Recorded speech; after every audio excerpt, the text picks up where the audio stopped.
आप सभी को मेरा सादर अभिवादन। मेरा नाम निहारिका पंत है। मैं कक्षा 9 की छात्रा हूँ। जैसा कि आप जानते हैं कि आज स्वामी विवेकानंद जी का जन्मदिन है, जिसको हम राष्ट्रीय युवा दिवस के रूप में मनाते हैं और इसको नेशनल यूथ डे भी कहा जाता है। तो मैं आज उनके बारे में कुछ शब्द लेकर आई हूँ। मैं उनके बारे में कुछ शब्द आपको बताना चाहूँगी और उनके जीवन के बारे में भी कुछ बताना चाहूँगी, जो कुछ इस प्रकार है, ज़रूर सुनेगा।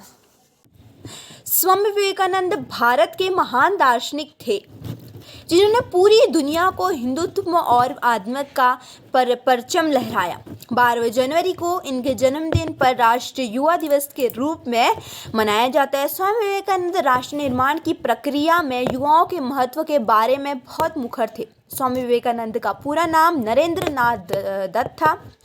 उन्होंने युवाओं में प्रगति के लिए नया उत्साह जगाया, इतना कि पूरे देश में उनकी जयंती मनाई गई और उनकी जयंती को राष्ट्र के रूप में युवा दिवस के रूप में मनाया गया।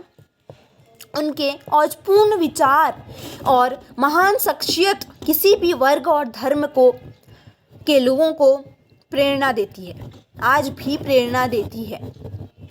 उनका मानना था कि युवा किसी भी देश की ताकत होती है।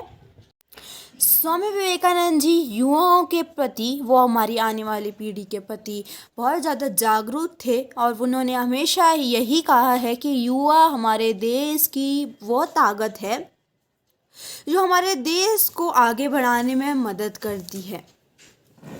पर जैसा कि हम आजकल देखते हैं कि आजकल के युवा बहुत गलत संगति के शिकार हो रहे हैं और उनको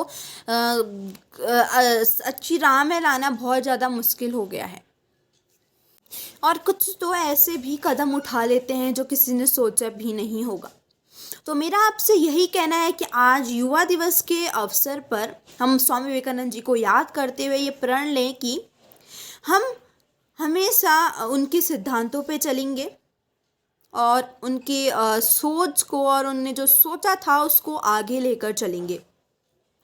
लास्ट में मैं अपने शब्दों को विराम उनके खूबसूरत पंक्तियों से देना चाहूँगी। बुरी बात यह है कि समझ नहीं है, बुरी बात यह है कि समझ नहीं है, पर अच्छी बात यह है कि अभी भी समय है। वो अच्छी बात यह है कि अभी भी समय है। धन्यवाद। आप सभी का दिन शुभ हो।